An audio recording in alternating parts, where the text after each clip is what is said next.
Là, en tant que collectionneur, voilà, j'avais envie de présenter au public l'histoire de la vélocipédie.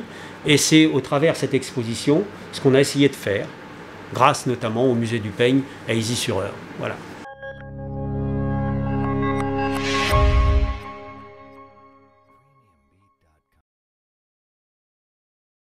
Le début de la vélocipédie, c'est la draisienne, c'est l'engin que vous avez devant vous, ici. Donc, c'est 1817. Après, nous allons attendre pratiquement 50 ans pour voir l'innovation qui va complètement propulser la vélocipédie au stade que l'on connaît aujourd'hui, c'est-à-dire, je parle de l'invention de la pédale. Et là, à ce moment-là, il faut regarder le vélo qui est là-bas, qui s'appelle un Michel. Voilà. Comment vous êtes arrivé au vélo? Pourquoi cet amour pour le vélo? C'est une longue histoire. Je pense que ça remonte à mon enfance. À ce moment-là, on était avec nos parents, j'avais 5 sœurs, nos grands-parents, et quand on apprenait que le Tour de France allait passer par chez nous, on se précipitait sur les bords de route, puisque comme je le dis souvent, à ce moment-là, il y avait la caravane publicitaire jetait beaucoup d'objets qui passionnaient les enfants, et pour nous c'était quasiment un deuxième Noël. Donc je pense que c'est à partir de ce moment-là que j'ai commencé à me passionner pour le vélo. Alors les plus jeunes ont l'idée du vélo, quand on parle de vélo, le vélo loisir, le vélo de course, le vélo des Coupes de France, mais les principales étapes de la vélocipédie, alors vous l'avez dit dans l'histoire, elle a joué un rôle important, notamment dans la guerre, notamment dans l'émancipation des femmes, et ça on a tendance à l'oublier aujourd'hui.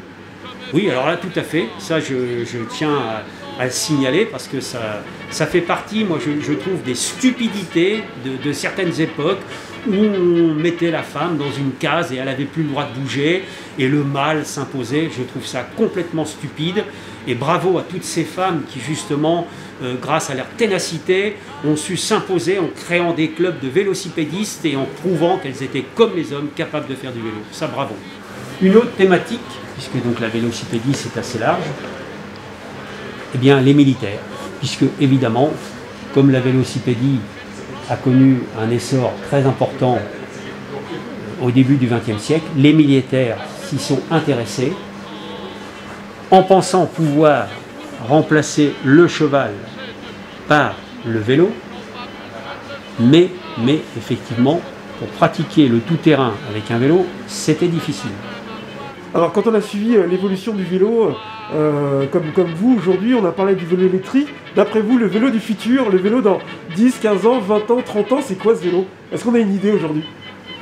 Écoutez, j'espère que ça ne va pas devenir une machine à rouler, j'espère que l'homme va garder encore une part importante dans ce couple, hein, puisque ça serait justement, je ne souhaite pas qu'on transforme le vélo en mobilette. Hein.